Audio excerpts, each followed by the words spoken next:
Et je salue l'assistance, tous ceux qui nous suivent à distance. Je sais qu'ils sont nombreux et on n'oubliera pas cette fois les questions qu'ils nous adresseront par Internet, parce que quelquefois, c'est vrai qu'on ne leur laisse pas assez de place, mais comme ce sont des auditeurs très fidèles, je demande à ceux qui suivent justement les connexions vidéo de leur donner la parole tout à l'heure.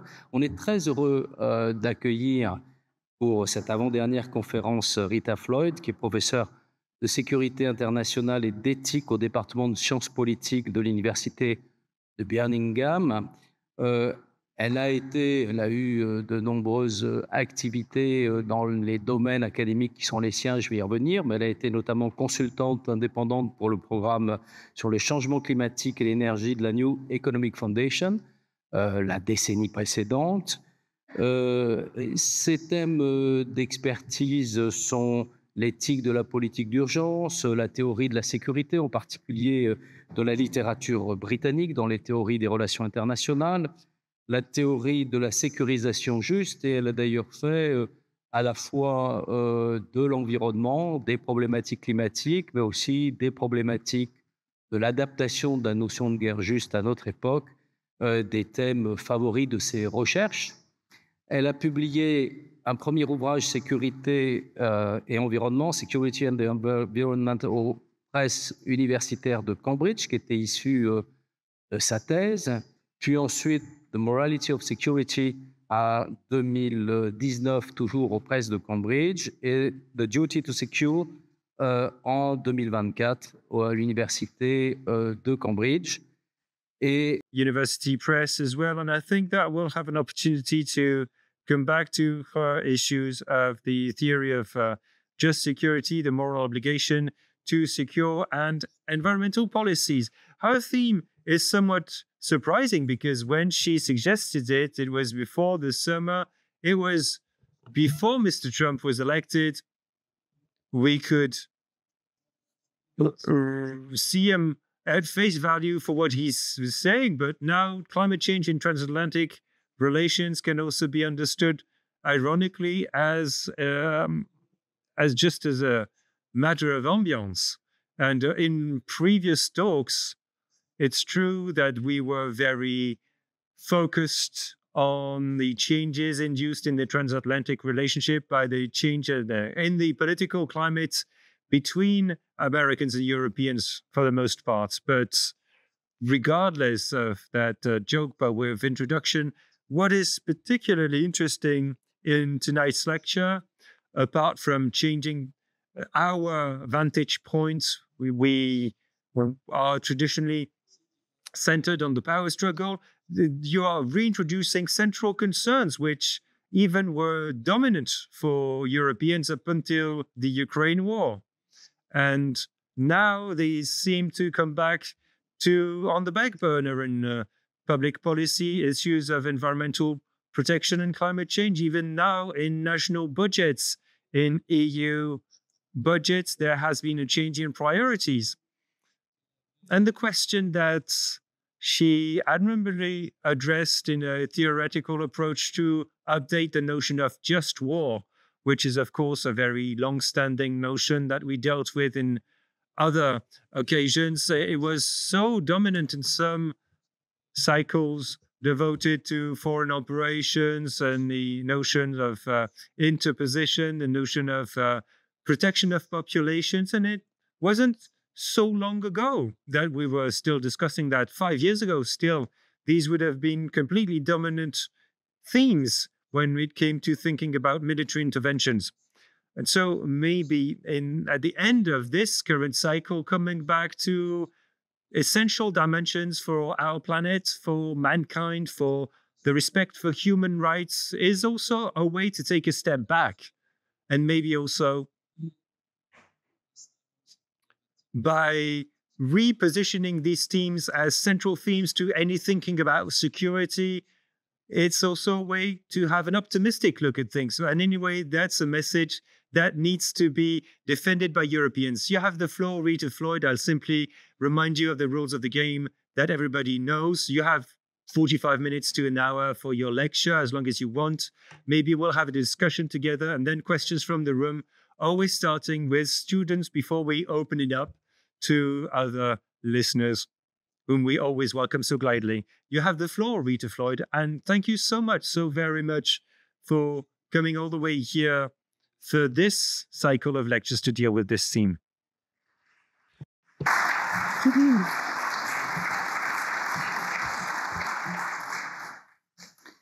Okay, well, thank you so much for the introduction, which I missed because I only clocked on that I actually have to put this on to be able to get the translation halfway through. But then at the end of the day, I do know the books that I've written, so I could sort of make out this must be what he's talking about. I got the important part.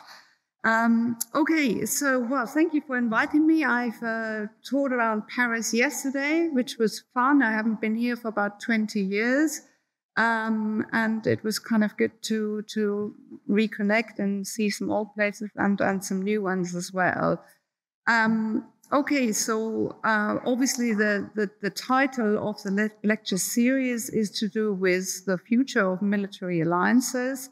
And I was initially going to talk about Ukraine conflict, what will happen to European security.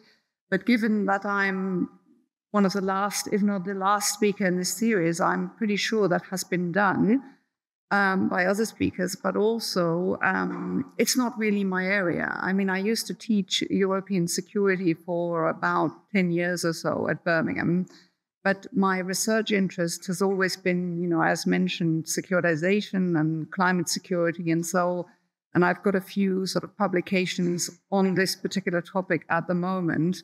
And I thought it would be much more appropriate to actually talk about those kinds of things. So NATO, climate change and the future, is it a challenge or an opportunity, is the talk of the title. Let me just tell you or show you what I'll talk about this evening. So first of all, what is climate change? I'm sure most of you know, but you never know. Then climate change is a security threat. How does climate change connect to security, which is a sort of much more abstract thing. Unless you happen to have come across that, you may not know what the connection actually is.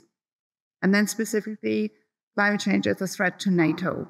What does that mean? You know, in what ways is a military alliance like NATO actually challenged and even threatened by climate change? Then you might be surprised to learn that NATO is actually doing something about climate change already. So they are active in this area, and I will tell you a little bit about what they are doing.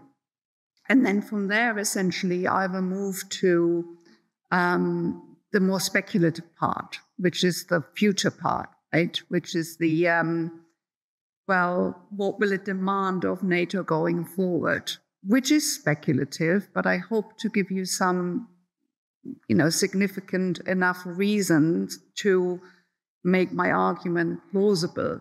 And yes, it's not all doom and gloom, perhaps. I argue that climate change is a challenge, but potentially, if addressed properly, also an opportunity. Okay. So climate change, obviously, we do know what it is. It is actually a natural phenomenon. Without climate, without global warming, I think this planet would be pretty uninhabitable. But actually, you know, the way that climate change or that global warming rather works makes our planet nice and warm insofar as the carbon emissions of the planet get trapped by the atmosphere. But obviously, the amount of carbon emissions that we have is not or no longer natural. Produced by humans, we know that, largely through our behaviors, through the burning of fossil fuels. And we also know what climate change leads to, you know, what the problem is with it in terms of, or when it becomes a problem. This is the rise of global surface temperatures, which leads to also the oceans getting warmer, the shrinking of ice sheets, the declining glaciers, and these two phenomena together lead to sea level rise, and also the loss of the albedo effect, which is the loss of the reflective ice sheet, into the atmosphere. And then, of course, extreme weather events that are increasing in frequency and that are getting more extreme. And we've seen that in Europe, with the wildfires. We've seen it in many areas with flooding. We've seen it with droughts and so on. So whether we like it or not, climate change is actually a real threat. And it is a real threat regardless of whether we frame it as such. So regardless of whether we, as politicians or as just the general public, consider this a threat to security, there are no two ways around it. It's not intended by people, not even those people who don't really believe climate change is something to worry about. Nobody really intends to change the climate. So it's a different kind of threat, because ordinarily when we think of threats, we think of there being an aggressor and somebody intentionally wanting to do harm. But with climate change, it's different. It happens because of our behavior. Sometimes, or initially because we didn't know what we were doing would cause a threat, and now sometimes through harmful neglect, because there isn't enough action being taken to combat climate change. And in security studies, we tend to think about different referent objects of security, which is kind of a strange term, but it refers to the entity that is threatened by a particular phenomenon. And that helps us really to kind of order security threats a bit more analytically, to sort of not lose track of the various different dimensions in the security threat relationship. With climate change, we know that human beings are threatened by climate change, in particular those that are dependent on agriculture or in sort of the more rural livelihoods, so more likely in the developing world, that are often faced with the loss of livelihood. But of course, even here, we are not entirely safe from climate change as individuals, and so far as climate change will lead to the northwards spread of pathogens, so pathogen vector-borne diseases that are able to live in warm climates, and as the climate changes, and even Europe, for instance, gets warmer, that will affect us here too. The Zika virus is one example that has existed for years in certain parts of Africa, and that is increasingly moving northwards. Climate change is a threat to national security, which is to say the security of the state and everything that comes with it. It can be a threat to the economy, especially where you have economies focused on particular things or certain things that are dependent on particular types of climate, be that for growing conditions, for coffee, for example, but also actually in Central Europe. You will know, I don't know whether this is such an issue in France, but certainly in Switzerland and in Austria, where skiing is affected by basically a loss of snow, right? So there's the whole skiing industry that no longer can rely on the snow that it used to have for years. But at the more extreme end of the spectrum, there is a possibility that climate change will actually contribute to violent conflict. Now, there's been a lot of research in this area. Even in the 1990s, scholars were looking at does environmental change, as it was called then, or environmental degradation, lead to violent conflict, either between countries or within countries? Is this something that can be singled out as a driver of war?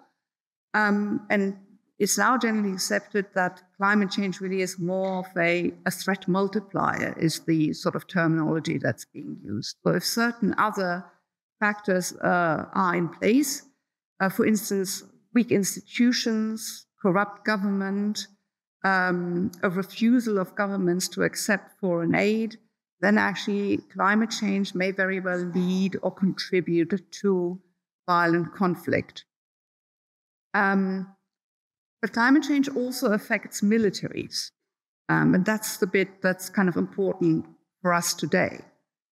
So militaries the world over obviously have military installations, have military bases, And already environmental disasters are causing havoc to those military installations. There's an example here from the United States, where 2 hurricanes in 2018 caused the damage of approximately $8 billion in repairs to these military bases. Now, of course, hurricanes, you might interject, have always been there. They are not caused by climate change, but there is research that suggests that some of these existing phenomena are being made worse by climate change. Recent research suggests that actually climate change could undermine the nuclear deterrent factor of NATO or, in fact, other countries. There's an example here from a particular naval base in the United States again that might be at risk from sea level rise, but there are other examples as well. For instance, in Turkey, which has long shared tactical nuclear weapons of the United States, that flash flooding in the Incirlik, and I'm not saying that right, region, or the Incirlik base actually could compromise the nuclear deterrent there. There's also the effect of climate change on the ability to train and fight of the armed forces. In the Iraq War already, temperatures in excess of 50 degrees Celsius made it basically impossible for some of the military personnel deployed there to do their job. And as the extreme weather increases, this is more and more so the case. In NATO's case, they have a mission KFOR, I think it's in Kosovo, where the number of, I think they call them red alarm or something days, whereby the temperature exceeds a particular safe allowance of temperature degrees, effectively goes up every single year. But the increase in temperature also affects military hardware insofar as helicopters, which is why I've got a picture of a helicopter here, makes it increasingly hard for helicopters to lift off because of the density of the hotter air, which changes and then makes it actually harder for helicopters to fly, or if they can fly, for them to be able to be loaded with less weight. So it actually has a direct, tangible effect on military operations. Apart from that, environmental disasters contributed or made worse by climate change also are a major distraction for the armed forces. They are very good at helping out with environmental disasters. They're usually the ones that are being called on because they are the only ones really meaningfully capable to provide aid. But all in all, and while they do this, I think, well and also willingly, overall, because of the number of natural disasters or climate-induced disasters, that is increasingly what they do, which means they are not actually available to do other things. And some of the military are very much concerned about what does this mean for their ability to actually provide national security when they are busy with the disaster relief missions. Okay, so turning now to NATO. So after everything I've said already, you'll probably not be surprised that climate change is actually a thing in NATO. NATO publishes a strategic concept every 10 years or so. The last one was published in 2022. It's a sort of political document. It's a document, a bit like a national security strategy, if you like, where they sort of set forth, this is what we're going to do, what we're going to focus on. This is the thing that gives us direction over the next decade or so. And in that 2022 strategic concept, they say, and I quote, "Climate change is a defining challenge of our time with a profound impact on Allied security." And it also says that NATO should become the leading international organization when it comes to understanding and adapting to the impact of climate change on security. So pretty strong words there, so clearly the ambition to be active in this area, to be a leader in this area, but also very strong recognition, actually, climate change is on a par there with other security threats.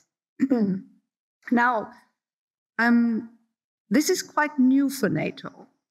Other militaries, for instance, maybe surprising to hear for you, the United States Department of Defense, they've been quite active in this area for a long time, and some other militaries as well. And NATO actually only came to this in 2020, 2021. When NATO turned 70 in 2019, climate change was not an issue. If you look through the documentation and the speeches and so on that were given when NATO turned 70, and there's always a big sort of hoo-ha being made about this birthday, and they turned 75 in 2024, so you can have the sort of direct comparison. What is on the agenda now? What was on the agenda then? You notice that shift as regards climate change. Then there's an obvious question, where does this actually come from? Now, your president, Macron, did have a role in this, not so much because of his impeccable climate change credentials, which I'm not sure whether he has them, but rather because of this sort of infamous statement in 2019, infamous as regards NATO, where he said that NATO is effectively experiencing a brain death. I don't know to what extent that was reported here, but in Britain, that was a big thing. That was everywhere for a while. And I think because it sort of touched a nerve, is what we say in Britain. And there's some sort of element to thinking, my God, is this true? But also, of course, denialism, it isn't true. We know what we stand for. But what it led to was that it wasn't the NATO 2030 initiative, which was a root and branch initiative whereby effectively NATO countries asked Jens Stoltenberg, who was the Secretary General at the time, to come up with an agenda, what NATO means, a sort of forward-looking reflection. How NATO could be made stronger going forward. What kind of NATO do we want for the future? And sure enough, in 2020 and 2021, I think 2021 was the crucial year for this, NATO launched this 2030 agenda. And one of the issues on the agenda there was climate change. Now, personally, I think that Stoltenberg was a major initiator of this. So it was not so much Macron, it was Stoltenberg, who had actually been a UN envoy on climate change prior to taking up the role in NATO. And initially, even I think was doubtful about whether he should become Secretary General of NATO because climate change was a non-issue for the alliance. In fact, it was an issue that he knew divided the alliance and was not something that he could meaningfully push. So we might say he sort of bided his time until the moment was right to push forward this agenda. But saying that, of course, that was only possible with a White House that was on board with, generally speaking, all of the allies actually susceptible to this message of climate change. So in 2021, NATO then introduced the Climate Change Action Plan, and this has 4 components. One is raising awareness among allies of climate change, though clearly, the recognition, more work needs to be done still. Everybody needs to be on board with this message. Adapting to a climate changed world in all areas, including planning, installations, and training, to actually realize what are the effects that climate change has on NATO operations and what can we do about it. Then mitigation, including, most importantly, the greening of defense, they call it, and also the cutting of emissions.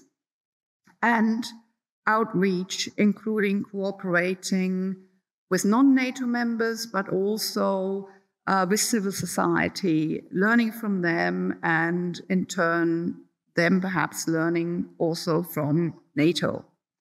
And there are 4 key mechanisms that effectively are bound up with this. So each year now, since that time, the Secretary General publishes a climate change and security impact assessment report. This is this awareness dimension, effectively, whereby it's laid out in some detail what the effect that climate change has on NATO, including case studies, and what NATO is trying to do about it. Then they publish a compendium on best practice. This is the adaptation part. It's a less interesting document, I guess, for the layperson. It's effectively where they list examples of specific military installations and bases in different countries and show what individual base commanders, etc., have done. So it's best practice means how can other base commanders, etc., learn from what has been done elsewhere. So that's what it's trying to do, to collate that evidence. And then in NATO, of course, they are aware that if they want to cut greenhouse gas emissions, and they need to actually know how much they are emitting now. So they've developed this sort of tool, a methodology, they call it, for mapping greenhouse gas emissions so that they are able to say what tangible difference they've made, that they realize from what is their starting point and where do they want to end up. And then the biggest outreach in this initiative is the Climate Change and Security Center, which is a NATO Center for Excellence. NATO has quite a few of those. This is one of the newest ones. It's in Montreal, in Canada, where it opened, I think, a couple of years ago. And they try and basically heighten the profile of climate change in NATO. Is this enough? Well, no. I mean, it depends who you ask, of course, but it's obviously not enough, because to have meaningful change, much of this can't just be at the political level, but it needs to trickle down much more. And so far, that hasn't really happened. The ambition is there, but at the moment it remains more of an ambition to do something rather than a meaningful change. And of course, it's also waylaid by some of the recent events, including the war in Ukraine. But it is a start. So, if we want to remain more positive, that was the note given earlier, it definitely is a start. So let's turn to the important bit. Where to from here? This is a sort of the future bit, the speculative bit, the thing that hasn't happened yet. Well, some of it has. As you know, there is a new president in the White House, an orange man in a White House. We know that he does not like climate change very much. We know we can't make very many reliable predictions about what Donald Trump will do, but we do know that on the area of climate change, he has persistently been very negative. Not always, incidentally. Once upon a time, he signed a letter calling for greater climate change action, would you believe it or not? But that was clearly a one-off or a blip. One of the messages during the election was this drill, baby, drill, that actually drilling for fossil fuels, using fossil fuels. And also he has already undertaken action that points in a specific direction, including cutting funding towards Joe Biden's Inflation Reduction Act. And also, I believe he's withdrawn the United States from the Paris Treaty. So we're going with Donald Trump into one direction only on this particular issue. The other thing, and I already briefly alluded to it, is the return of great power conflict. So suddenly, whereas in 2019, I think I said that President Macron hit a nerve with his asking whether NATO is brain dead. Nowadays, NATO is very important, at least to the Europeans. But it is important because of the war in Ukraine and because we find ourselves in a Cold War-like situation. So in some sense, that is quite positive for NATO because it makes NATO important. But on the other hand, of course, it also has the ability to sideline all of these other issues. We will talk about climate change when we have a war on Europe's doorstep, and we don't know where this is going to end. We also have a new Secretary General of NATO, Mark Rutte, who I believe is in the climate change camp, meaning he's aware of it. He was Prime Minister of the Netherlands for 4 times, I believe, where he had quite stringent climate policies. We also tend to think of the Dutch as being especially climate conscious, given of where they live and how they live on effectively land that is reclaimed from the sea. But ultimately, we don't know what he will prioritize. We've certainly lost the person in NATO who did prioritize this area very strongly. Now moving to the more positive. Well, it's not really positive, but in a sense of positive for keeping the issue on the agenda. That's what I mean. Is the fact that climate change is increasingly real. 2023 was the hottest year on record. This March that we are still in is the hottest March in Britain. I don't know about here. The weather tends to be better here, I think, than in Britain. But in the UK, I think it's the hottest March since 2019. We're all aware, that the temperatures are going up. The trend in natural disasters is also just going one way, as you can see from this graph. And I have this as a graph. It's the Australian Defence Force, which I probably shouldn't have shown here because obviously I'm talking about NATO. But this is pretty much indicative of all militaries, the amount of work that they are doing as regards deployment to natural disasters. That they spend more and more time on these issues as opposed to anything else. So the way I see it is we have kind of 2 sides clashing. On the one hand, the red arrow, the other one was meant to be green. I don't know why it's orange. It was meant to be green. So on the one hand, we have kind of denial that climate change is a thing, that it's real, that we should act on it. We have the willingness to drill and to use fossil fuels. We have the rise of the global right, as some people call it, all of which I think are pretty much united on the sort of climate change denialism, but also, or not, if it's not denialism, then certainly that something should be done about the issue. And who are also, some of them at least, are involved with sort of spreading climate disinformation. And of course, we've got great power conflict. So these are the sort of forces that are pushing against a future for climate security in NATO. On the other side, then, we have, I think, the disasters that we're all seeing, the climate-induced disasters, the costs that come from this, not only costs to human life, but also the sort of financial costs. In general, I think the visibility of climate change and public opinion. I'll say a little bit more about public opinion in just a second. So then the future. This is what actually no analyst, no scholar wants to do, give a prediction about the future. But here we go anyway.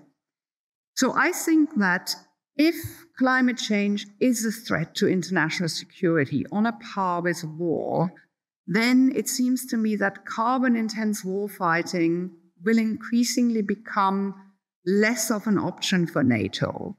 meaning that it will increasingly be either unethical to fight carbon-intense wars or actually potentially unlawful.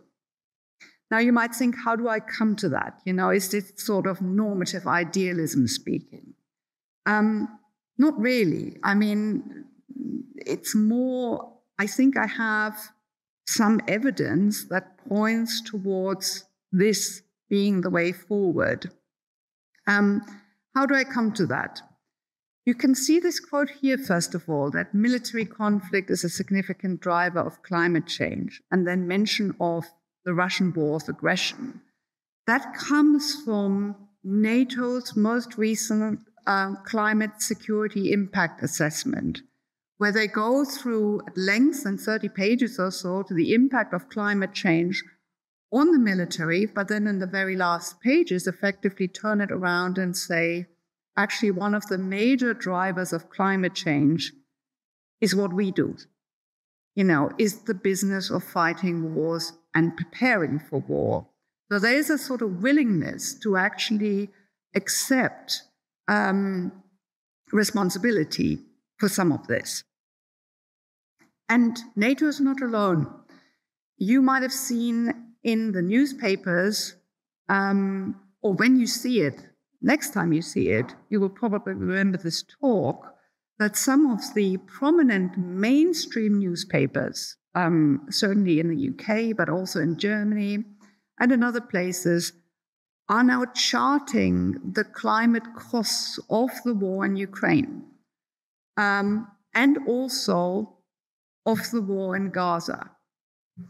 Regards the war in Gaza, a recent study from Queen Mary University in London found that the emissions from the first 120 days of this conflict exceeded the annual emissions of 26 individual countries. That is just the first 120 days. With the expectation that the carbon emissions of rebuilding either Ukraine or Gaza will be much, much higher than that. In general, the carbon footprint, it's sometimes called the carbon bootprint of the military in peacetime, is approximately 5.5% of global emissions. Now, you might not have heard about this, but you would have heard about how bad flying is for climate change, right? We're all told not to fly. It's always good when you fly somewhere to then give a lecture on climate change, as I did yesterday. But basically, the carbon emissions of the military in peacetime are more than twice that the emissions of the global aviation industry, which are 2.5%. I think that as the future for NATO and other alliances, I'm using NATO really as a proxy to talk about militaries in general. I think what will happen is that as climate change increases, carbon emissions will eventually come to feature in the proportionality calculations of going to war. So what I mean by that is that in the decision to go to war, I think that calculations will be made of whether the carbon expenditure of the war causes more harm than the harm is prevented by fighting that war. So on what grounds do I make that claim? So there's three things I'd like to point out. First of all, the laws of war already have prohibitions against attacking the environment. This contains different elements, but for instance, the Geneva Conventions have protocols that prohibit attacks against the environment by ways of reprisals.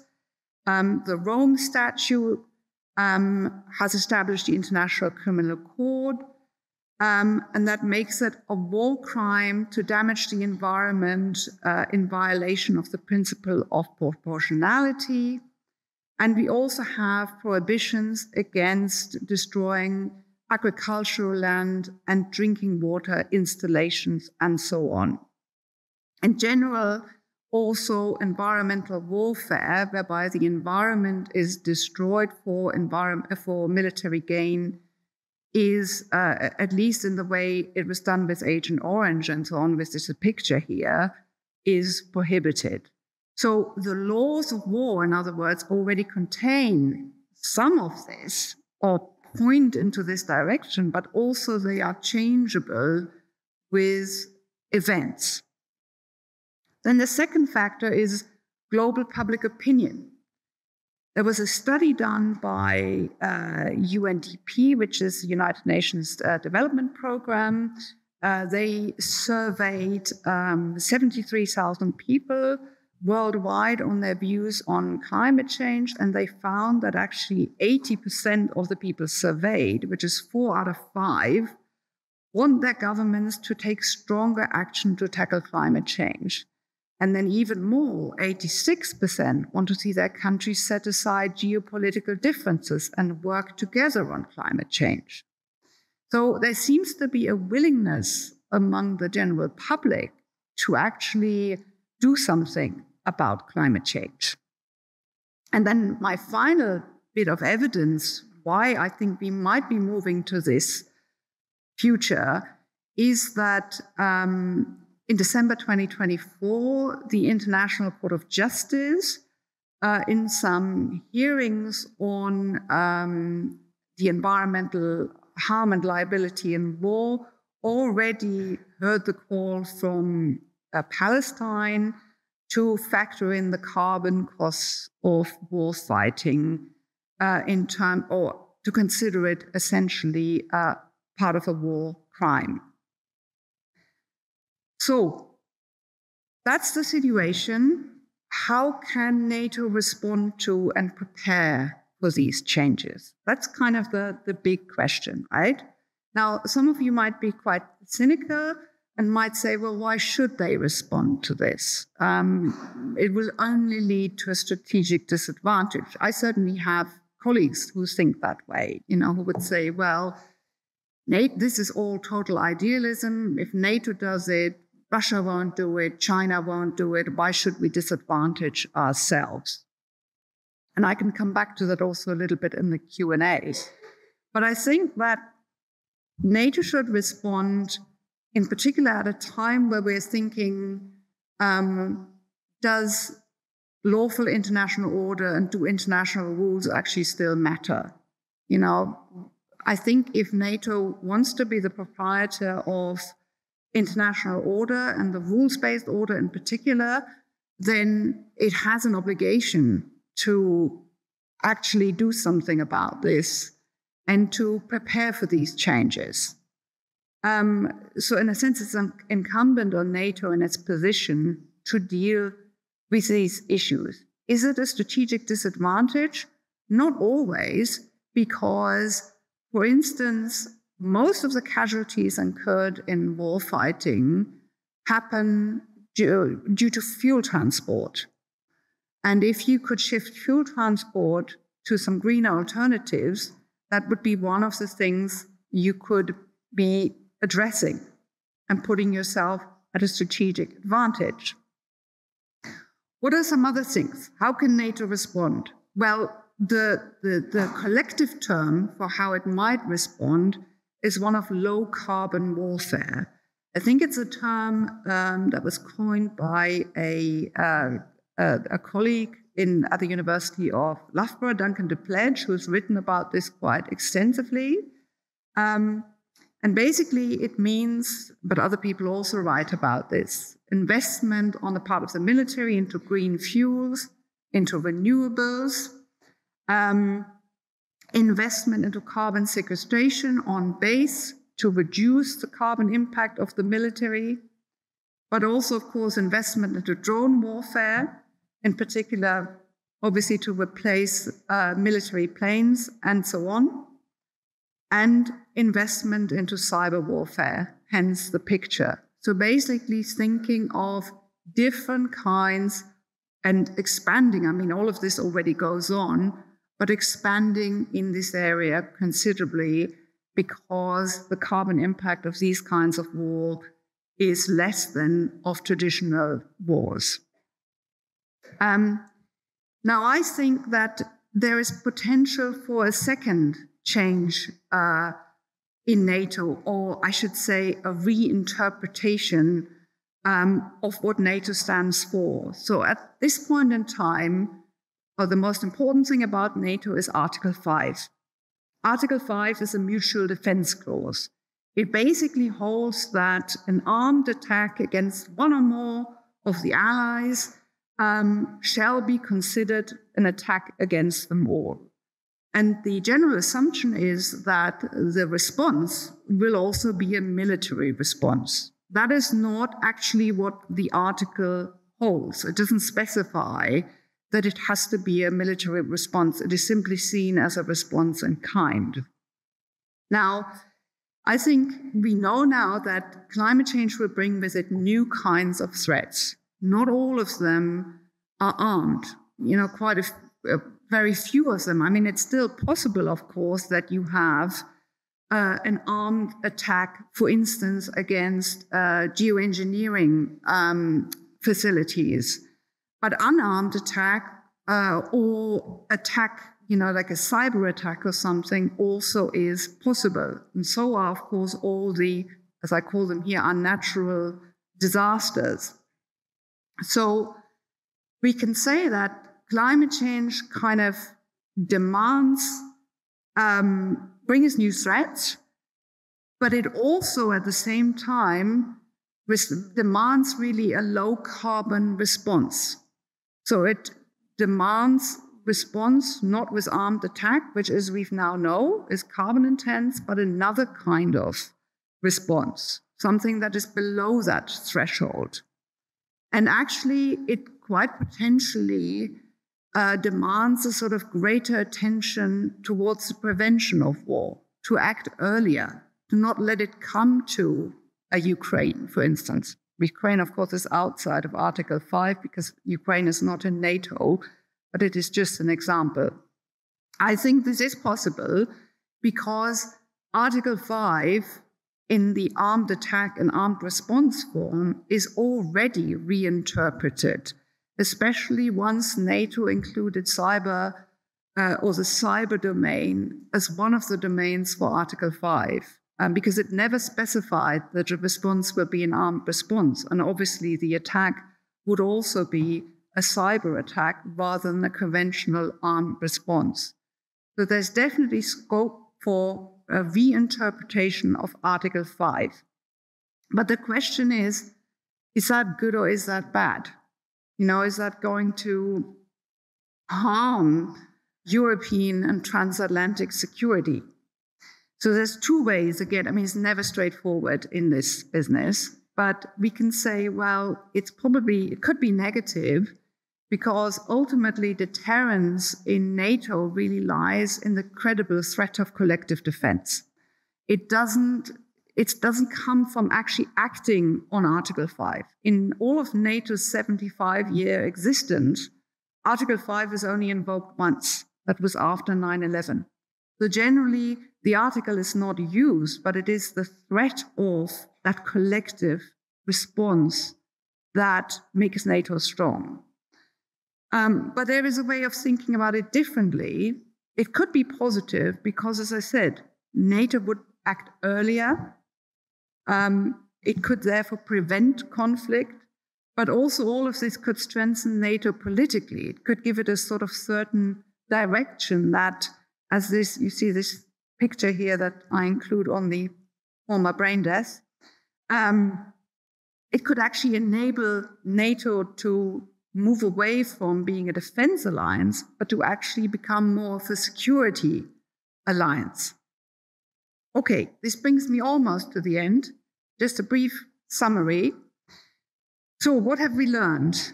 Well, we've seen that climate change poses a significant threat to NATO and to actually all military alliances.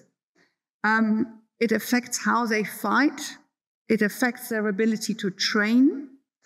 It changes potentially the number of conflicts that there are.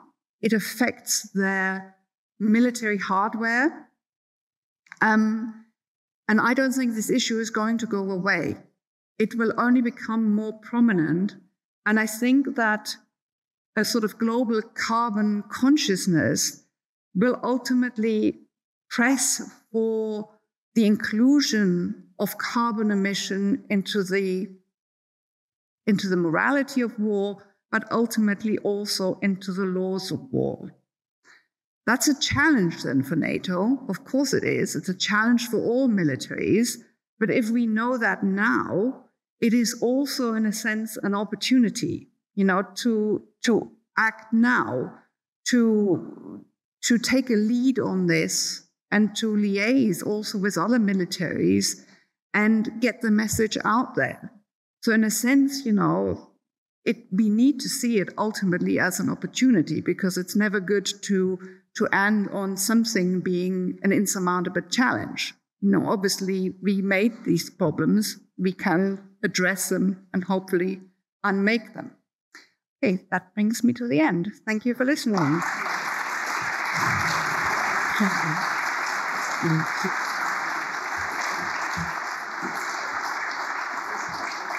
Merci beaucoup, Rita. Well, thank you so very much, Rita Floyd, for this very comprehensive lecture. There's a white paper about to come out on European defense. And indeed, the French president is holding back, waiting for comments from partners, including Germany. There's the National Strategic Review that is about to come out. And that, of course, will bring some weight to bear on our defense policies. But if you're looking at the long run and not just the short term of the war in the Ukraine, and see how this conflict can and will come to an end and how it will redefine issues of European security, there are other factors to take on board. Climate may be at the very origin of conflicts. You have issues of droughts and migration. That in and of itself, again, it's not always the case, but you have bring about conflict. And you have the case of the US with the freezing of the Arctic area, and so the possible exploration of that or other underwater deposits. Well, you can see that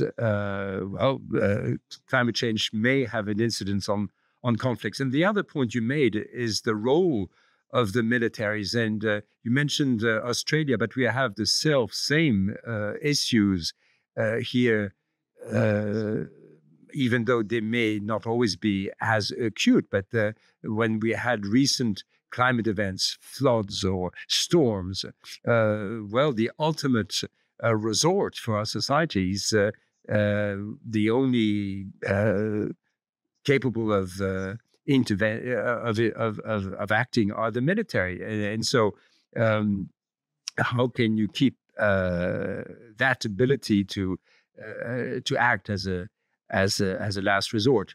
And then in modes of operation, well, you said that climate change can in itself cause challenges for troops deployed out there, but in the art of war, you'll have to see how one can overcome such challenges, and climate challenges can be overcome with robotics, and you mentioned the drones as well. But then another thing is, the other thing in proportionality, can you wage war at any cost? I mean, there are casualties, and that is definitely the case in Ukraine. But the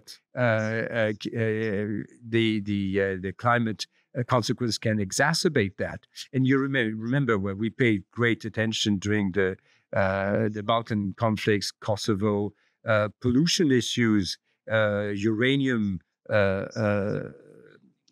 pollution was one part of the military thinking.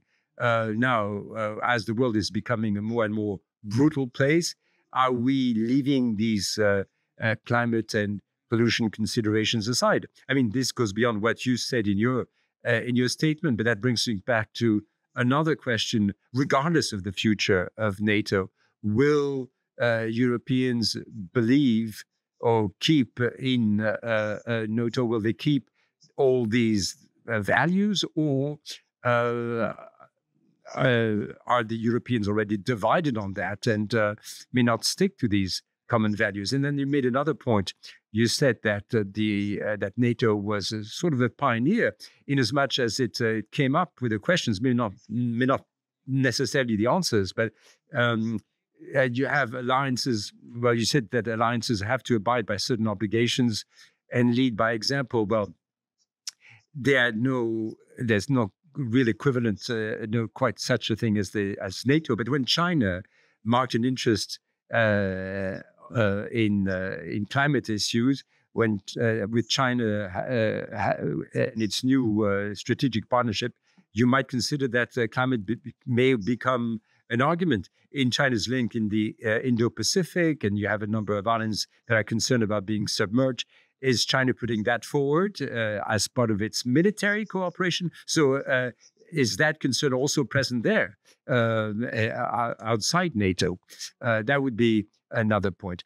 And then, and so you've pointed out that Trump has pulled out of the Paris Agreement. Okay, there's this thing of the International Court of Justice about 100 or so countries, including Vanuatu, which was very vocal, but other countries on the responsibility of polluting countries or that are responsible for climate turmoil. What will the ICJ say? I mean, it was back in December 2024 when the case was made, so we'll have to wait some time before we get a ruling. But that was on the day after the COP29 in Baku.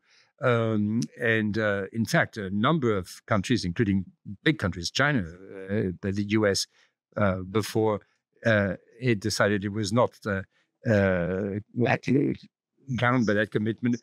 Even in Europe, people started saying, well, this is a contractual matter. Let's not take that to court. The Conference of Parties should settle that. But since the contractual way doesn't seem to work, can one go to court after all? But how? I mean, there's no international court that would punish what we call ecocides or environmental trouble. And or is there any chance, or when you have issues that are not addressed by any court, is there any chance at all? Anyway, that was a whole list of questions. You may answer them in any order you like, and then we'll take questions from the audience. Oh, sorry. Okay, where do I start? Will Europe believe and keep all these values? I mean, I think ultimately, I think I'd like to have faith in Europe making the right decisions. You probably have heard from my accent, although I'm British now and I've lived in the UK for 25 years, I'm actually born German, so I feel quite European in many ways. But I think a fundamental question is to do with the move to the right and how much will be given over to the right. I don't know, actually, I've been meant to look this up, but I haven't done it. So I don't know where the French right is positioned on climate change, but I know that the German right is positioned, or position on climate change is very negative, right? They think it's an overstated issue. They would like to go back to fossil fuels and so on, very similar to Trump. So I'd imagine it's the same in France. And I think that, there's a little bit of a question in terms of how much leeway do we give to the ideas of the right in order for the center and to still stay in power? So that's one question. Perhaps that's how we would have to, I think, ultimately answer that question. The China issue. So China is conscious of climate change, more so than Russia. I mean, Russia obviously is conscious of climate change as regards the Arctic and what it might potentially mean for them in terms of, I guess, certain benefits. I think China is more conscious of climate change and some of the negative effects that it will have. And And strangely, one could almost potentially put an optimistic note here, because some people think that climate change, or the concern over climate change, could potentially be one of the issues where the great powers learn to cooperate, because it's obviously one of those issues where not one country or even one region will make a difference. It kind of takes everybody. And some people believe that a sort of form of environmental peace building or climate peace building could be the one thing where the China and the US could potentially cooperate on and actually come to an understanding. Again, this might be wishful thinking, but it is not necessarily out of the question. On the change in law and how that would work.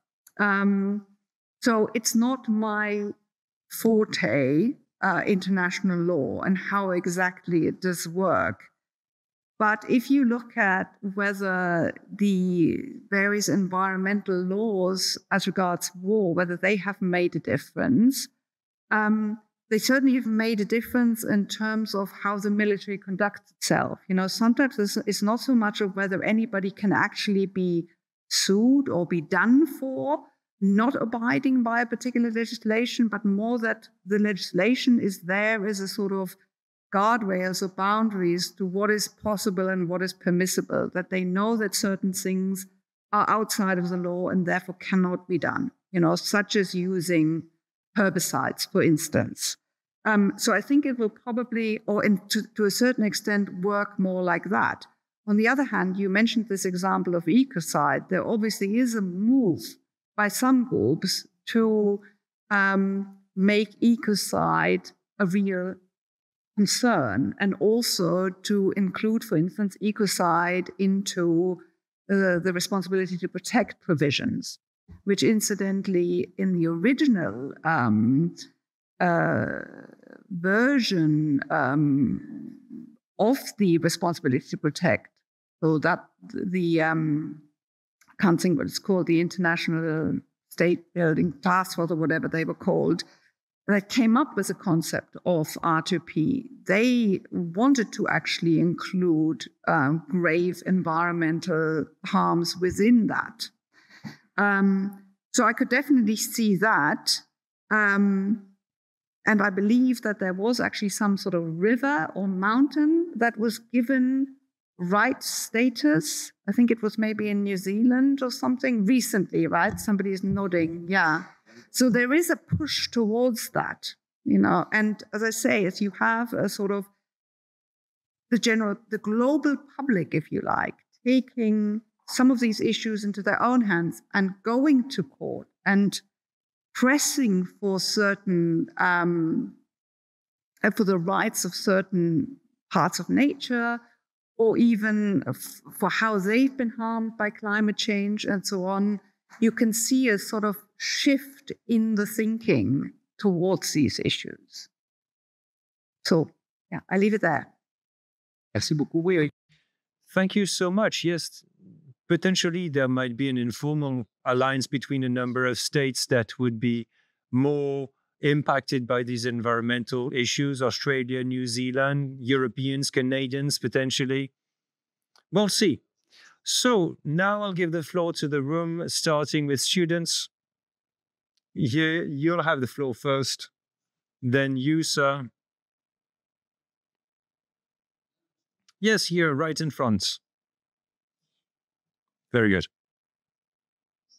Good evening. Thank you so much for your lecture. I wanted to know, since the war in Ukraine, Europe has tried to reduce its energy dependency on Russia in particular, and I wanted to know what is the transition that it should plan for when it comes to renewables, vis-a-vis China in particular. This transition, is that really improving climate change and is following NATO's position? And does that guarantee real energy security? Thank you. Sir, over to you. Good evening. Thanks for the lecture. In your introduction, you said that you wanted to go beyond the traditional analysis of European security and connecting that with climate issues. So we talked about the white paper on defense published by the Commission a few days ago. And so the European defense industry has a lot of prospects. We are banking on a green industry that would take these considerations into account. And so could we imagine that the European defense pillar that is going to become bigger and bigger could drive a green NATO momentum? That's a thought experiment. We're thinking about a low-carbon military. Could that be a European momentum that could change things on that subject? Thank you so much. Third question? Or a question from the web? Yes, please. Can someone please look at questions from the web as well? Floyd, for your presentation. It was really interesting. I have a question about the new technology that could be used in climate change overall. So, for example, there is the International Short Space and Major Disaster that exists to implement geospatial technology to help people and teams that are reacting on the field for natural disaster. If there are other initiatives or other technology that are linked to be embedded, implemented in the action of NATO forces. Thank you. Merci. Rita Floyd, je vous laisse. Over to you, Rita Floyd, to answer these quick questions.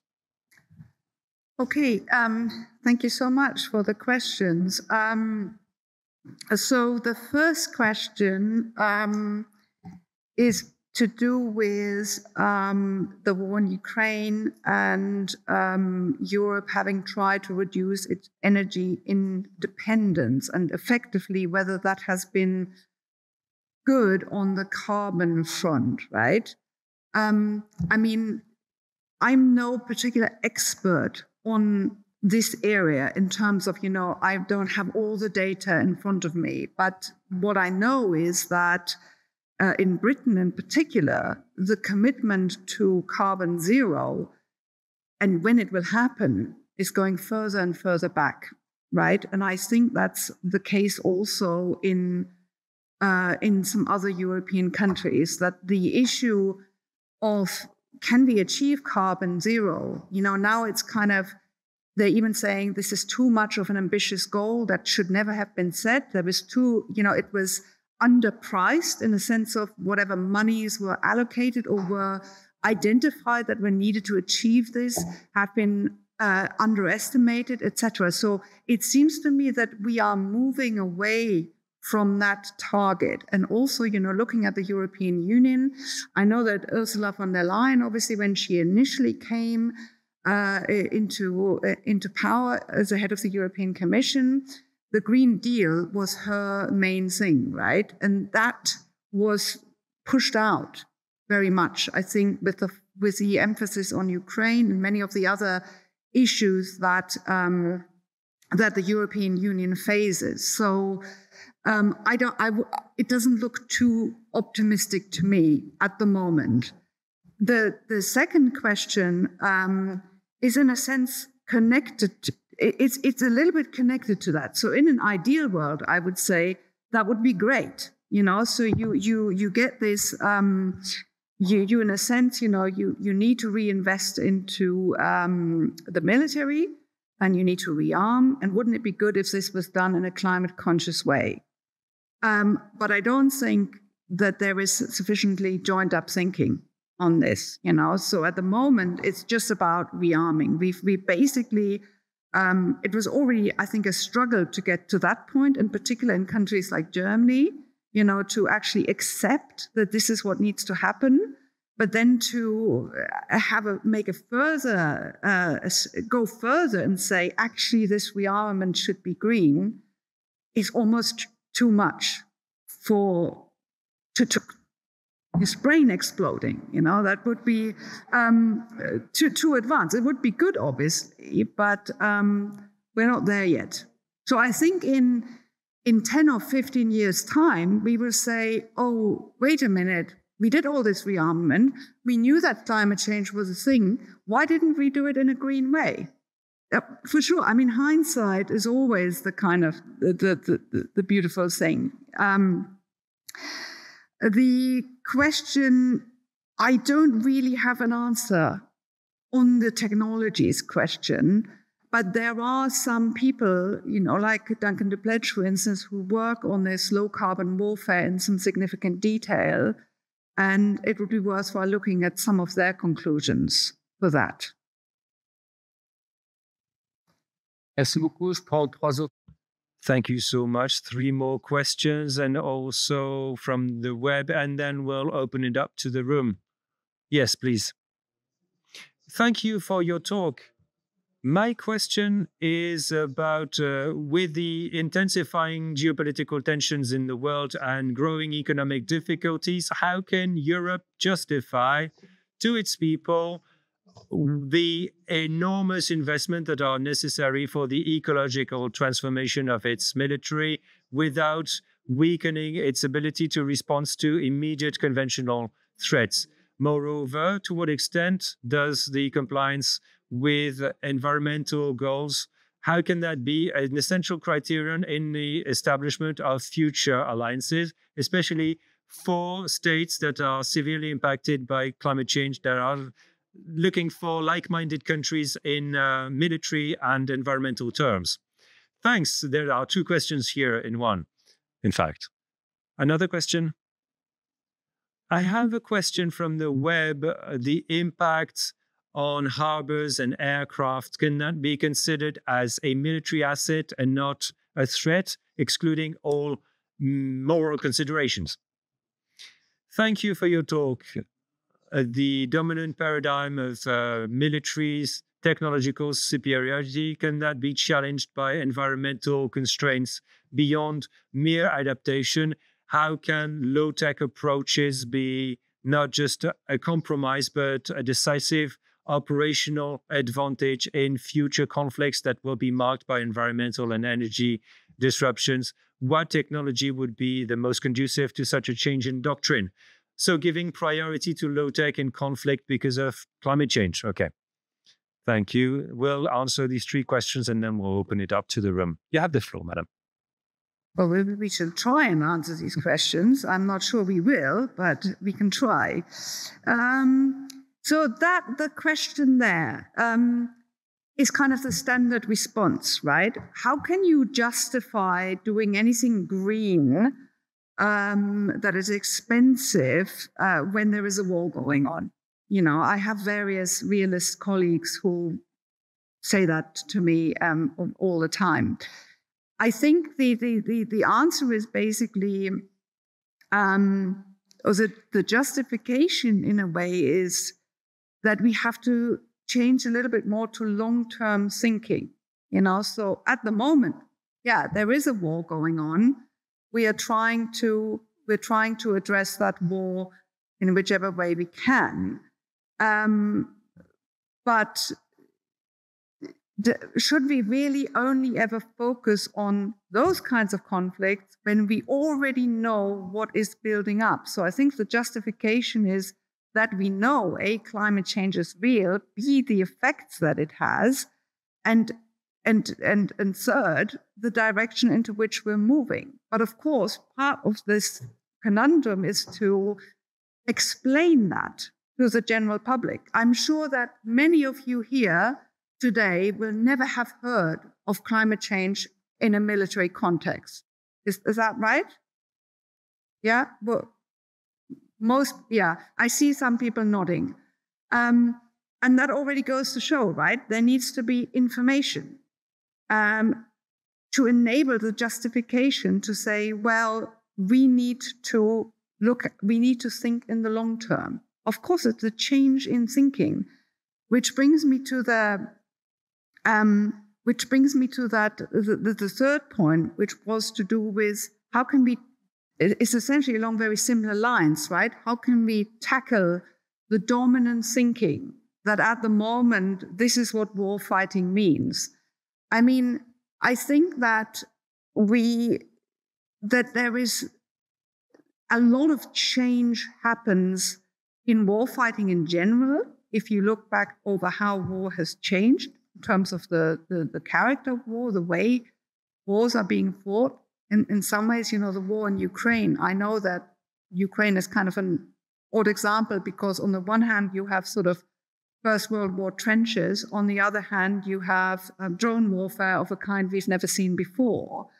But certainly, you know, you can ultimately, sounds pretty optimistic, but the world is of our making. And to a certain extent, you know, we have to push for these changes, and we can challenge that dominant narrative in terms of how wars are being fought. I didn't understand the question from the web. I apologize for that. I just impact on harbors and aircraft, whether that was a threat. Maybe somebody could read that out again. Well, on the Maybe summarizing the question, if you can reread it. Well, the impact on harbors and aircraft and other hardware, the impacts from climate change cannot be seen as a military advantage and not as a risk if you exclude any moral consideration. So yes, the fact that there will be difficulties created to military infrastructure because of climate change, so airports and harbors being jeopardized. I mean, excluding any moral consideration, maybe that could be used as a means of war. You could really use the climate vulnerability of others, especially their military installations, as an asset for you. Well, this echoes what we saw in Ukraine. These weren't military installations, but energy installations. Chernobyl, Zaporizhia, so that creates terror. And that way you can press an advantage. I mean, we can ask the internet user, but I hope that I've really translated their question, says Professor Gautier. I'm not sure it will make it easier for you to answer it. I mean, that sort of, I understand that, you know, that the climate vulnerabilities of others could be used.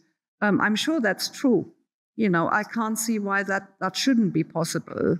And that could then also be another reason to actually make, to actually fly the flag for this kind of climate action. You know, you can turn things around and say, well, look, even if you, because it's always ultimately about convincing people that there is something to this dynamic, right? And a lot of the people in the military that are interested in climate change, they know that they can't convince people by arguing about climate change per se, so they tend to actually argue about energy security. You know, they do it from an energy security perspective, which, you know, in a sense, whatever convinces ultimately the audience. Alors, je passe à là-haut. Alors, monsieur et monsieur là-haut. Voilà, allez-y, monsieur qui est juste ici. Ensuite, vous remontez, il y a un monsieur qui est là. Allez-y, je vous en prie.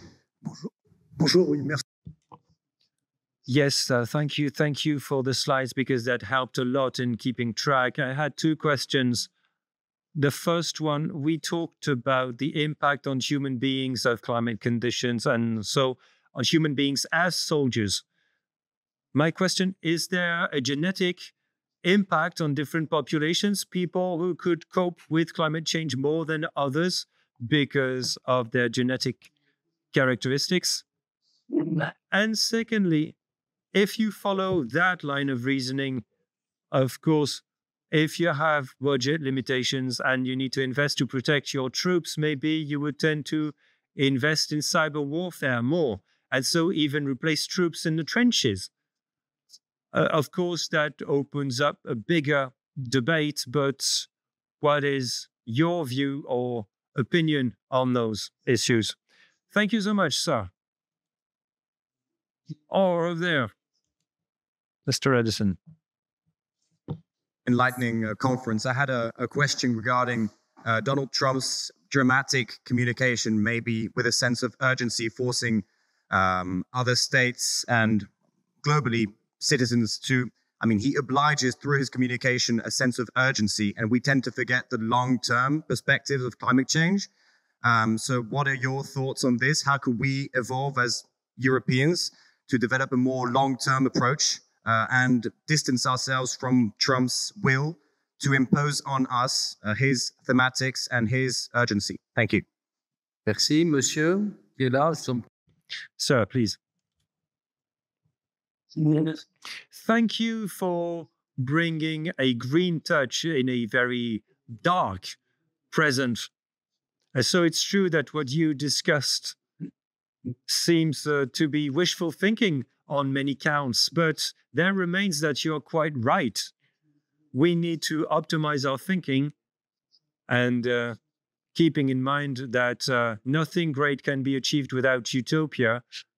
We would need to think about the future of warfare, in particular, maybe a judicialization of military questions that you mentioned. And so if such was the case, maybe there would be the question of reparations of damage. And it's hard to imagine that other than just financial reparations. Merci beaucoup. Je laisse répondre. Oh my gosh. Okay. C'est bien. Eight minutes left. C'est facile. Right. Impact on human beings as soldiers. I mean, on the genetic side, that seems to be quite a sort of dangerous area to go into, to talk in terms of genetics and whether certain people are cut out better than others. I would certainly say I am cut out more for the sun than my husband or my son, who struggle when we go anywhere south of Britain. But I can't answer the question, and I really don't think anybody else would go there because of the politically sensitive nature of the issue. I think there is investment into cyber warfare and into drones anyway. It just seems sort of surprising that in Ukraine, troops are also back in the trenches. So in a sense, there was this view prior to Ukraine that the nature of warfare has changed, everything would be different, and all of a sudden it is not. The question is that because of where it is and because of the means they have available? Would it be different if there was a war closer to home? Let's hope we never find out. But that would be essentially my answer to that. Donald Trump. How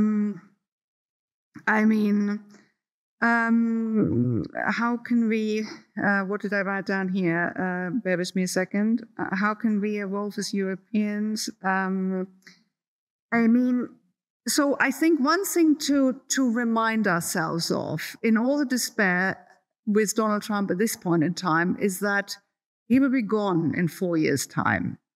That's what I say to one of my colleagues, and my colleague says the problem is not Trump, the problem is Vance.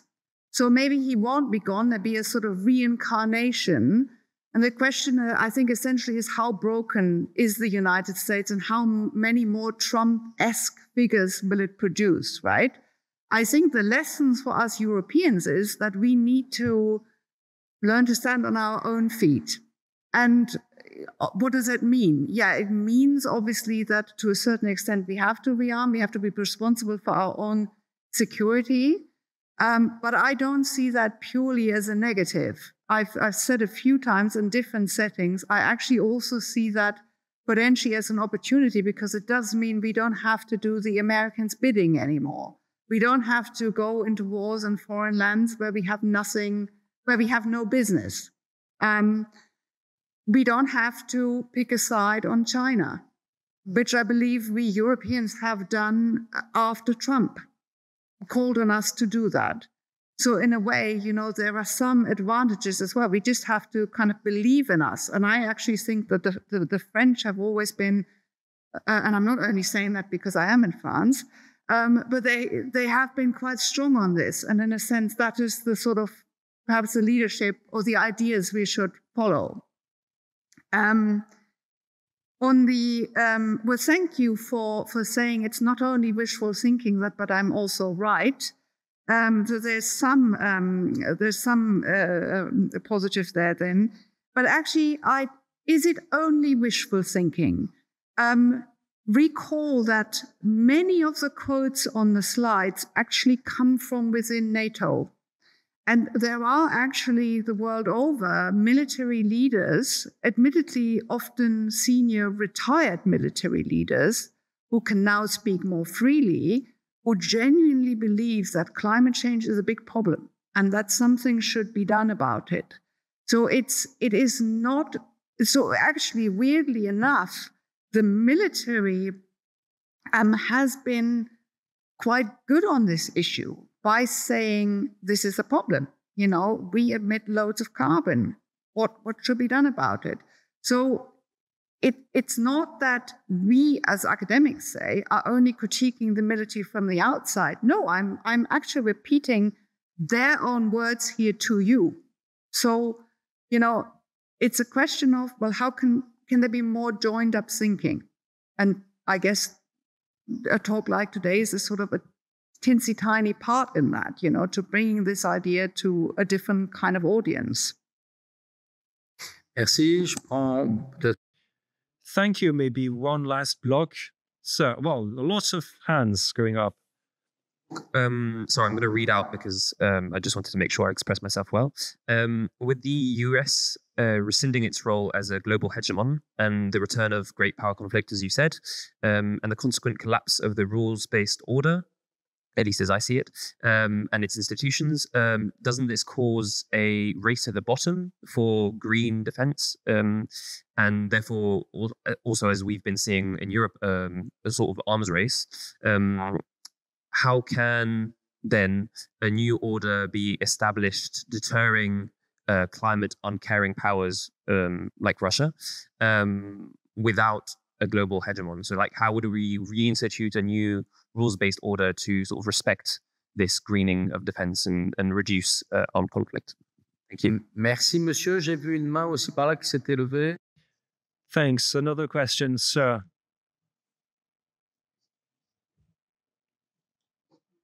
Since we're talking about climate change,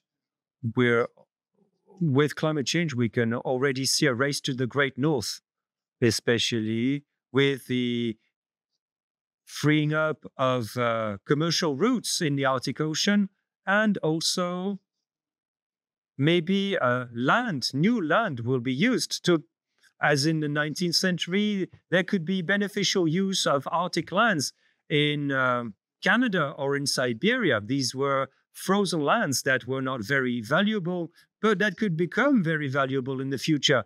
And that could follow Trump's arguments, who wants an annexation of Canada and Greenland. He would gain 9 million square kilometers that were not very valuable, but that could get very valuable, especially because the southern part of the US may become less rich than it was in the past, all things considered.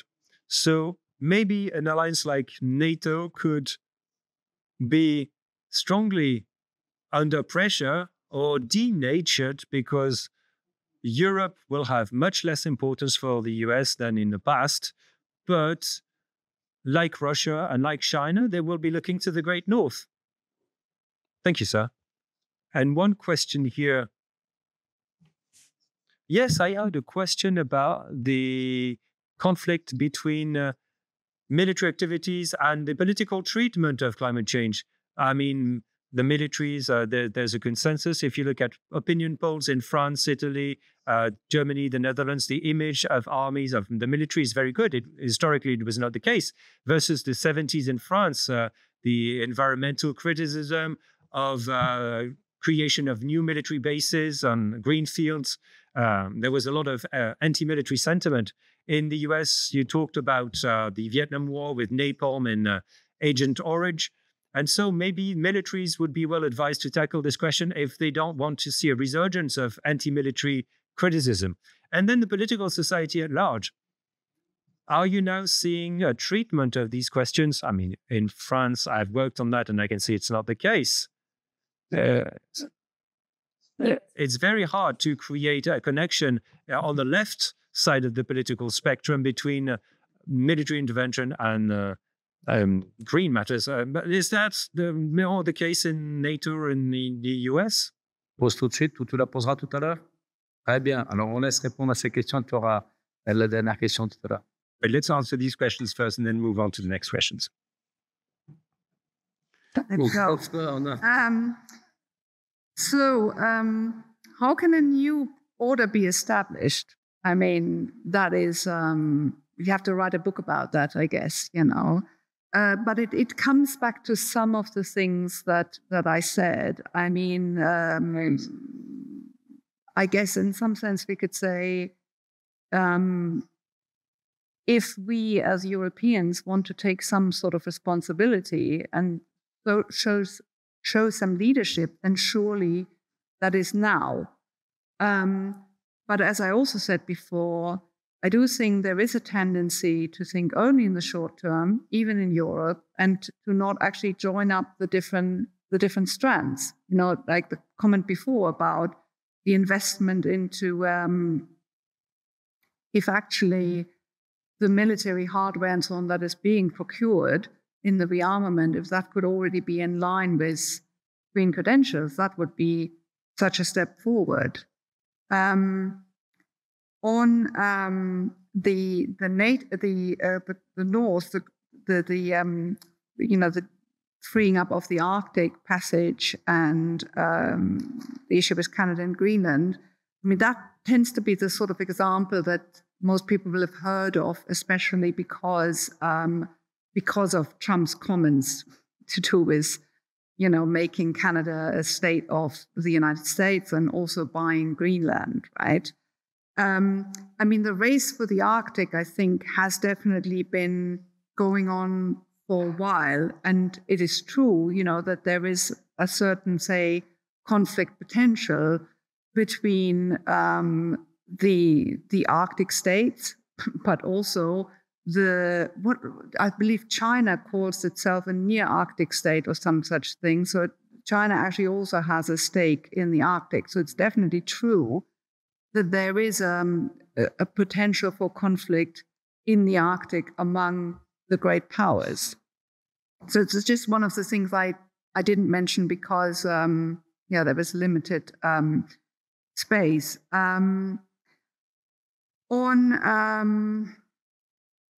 What was the question? It was a question about, I think I agree on the point that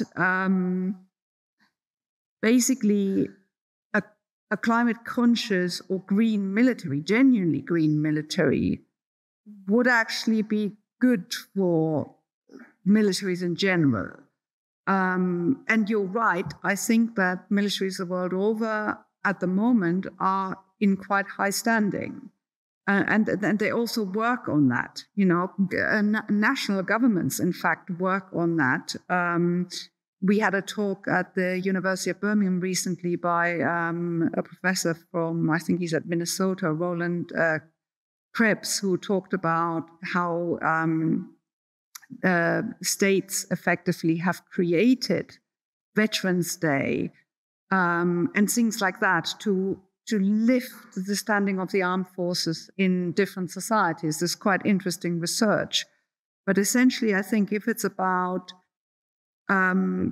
making the military an acceptable entity of society, you know, something to be revered rather than something to be disliked or feared or whatever, then I think the greening element could actually contribute to that. So that might be potentially a good angle again to get the military to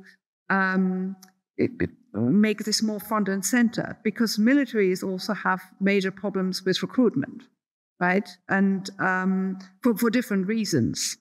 And so anything that elevates the image I think is a good thing. On the willingness to intervene militarily on environmental problems, I'm not sure that there is a great appetite for any kind of military intervention, certainly anywhere, right? We've seen that as a result of Iraq, Libya, and we saw that already on the fact that there was no intervention by the West in Syria, for example. You know, in Britain, there was a vote in the House of Commons on intervening in Syria, and that one of the reasons why that didn't go through is the legacy from Libya and from other conflicts. So I don't think that any kind of armed military intervention to save the environment is necessarily imminently being discussed or on the cards. But there are other kinds of intervention, interventions that are below the threshold of using kinetic force. So for instance, economic sanctions or some such thing. And the example, or one example that comes to mind in this context is Jair Bolsonaro in Brazil, who is also trying to make a comeback, I believe. He, of course, was quite implicated in the deforestation of the Amazon rainforest. And even someone like Stephen Walt, who some of the students here will know, who is a prominent realist thinker, he floated in foreign policy the idea of, imagine you have a sort of essentially an ecocide of the Amazon rainforest. Could you actually find a coalition of willing states to militarily intervene to save that bit of land or that Amazon from being deforested? And it all sounds very utopian, but I think the point where this becomes a real issue is when you're talking about reaching climate tipping points, reaching those points whereby you cross a threshold of warming that would then lead to kind of out of control climate change, so whereby then the permafrost would melt and so on and so forth. We all kind of roughly know those scenarios. So I think if you could conjure a situation whereby, a particular habitat was at risk, that would lead to a tipping point being crossed, I think you could very well see some sort of intervention. But like I said, at the moment, I don't think the appetite for any kind of armed intervention is there. Merci. Est-ce qu'il y a d'autres? Right, thank you. And are there further questions? Yes, please go ahead. These would be the last two questions, no more. Please be brief.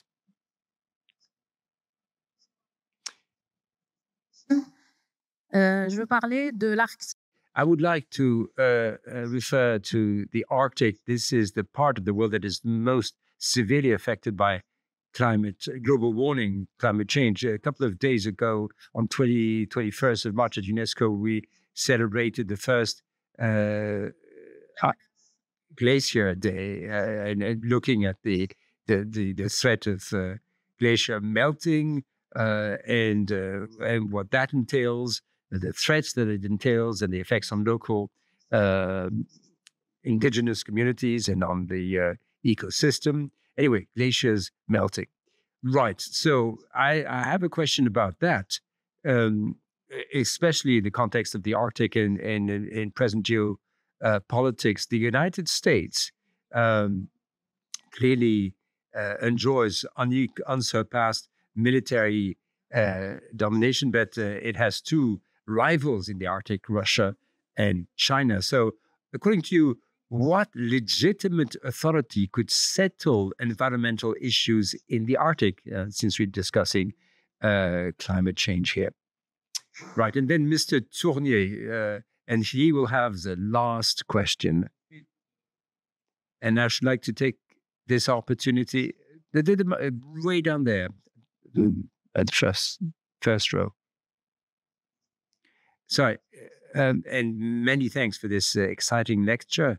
We didn't mention nuclear energy or nuclear matters, and in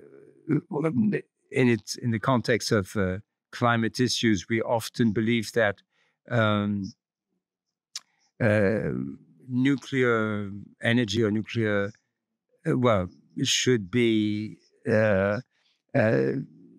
left out of the picture because of pollution matters rather than global warming. But now everybody, there's nuclear energy and then there's nuclear weapons, and everybody wants to be protected by French nuclear weapons, whereas these countries used to be against nuclear things altogether. So how does that fit into the picture?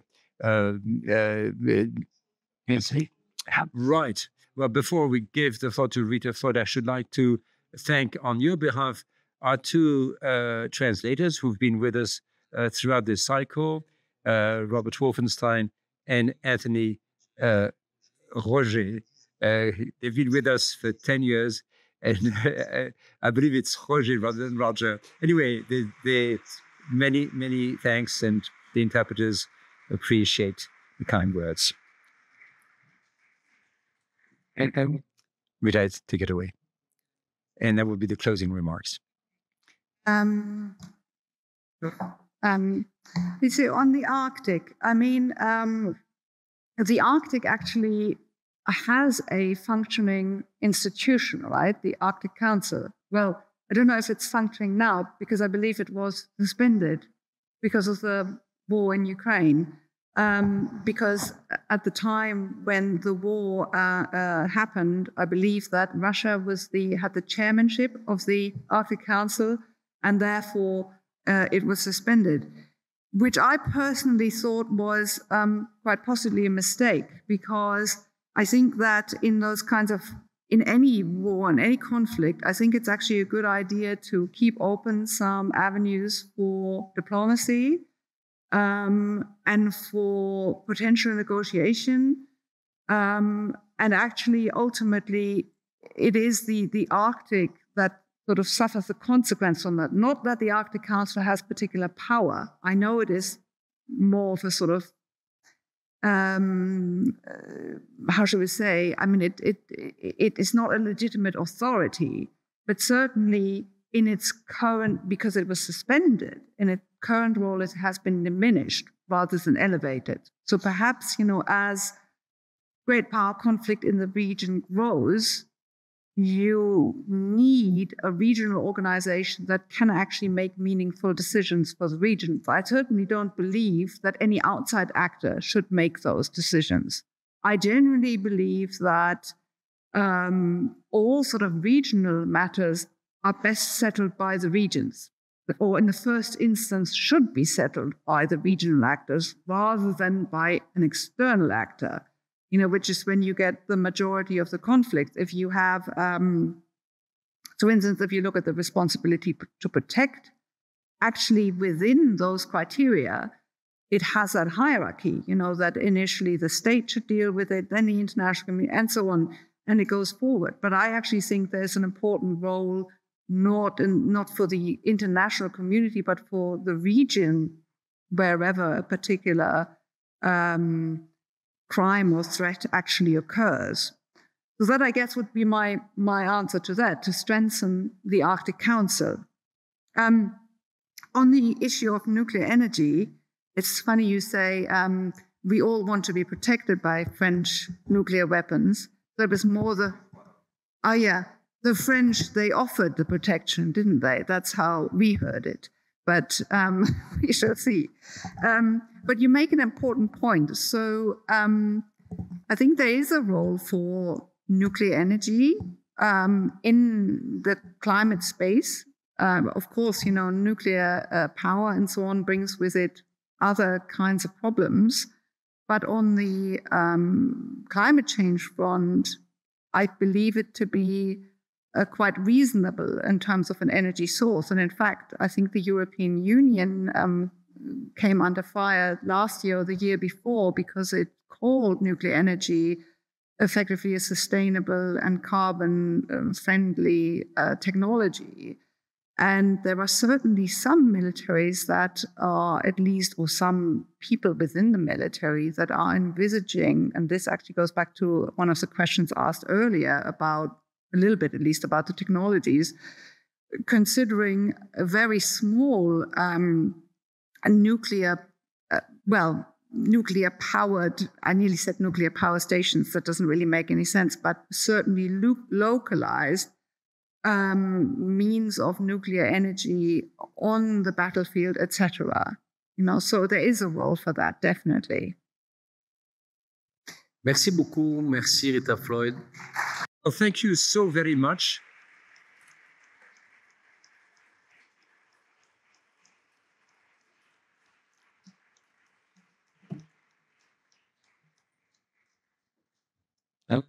And we'll see you next Monday.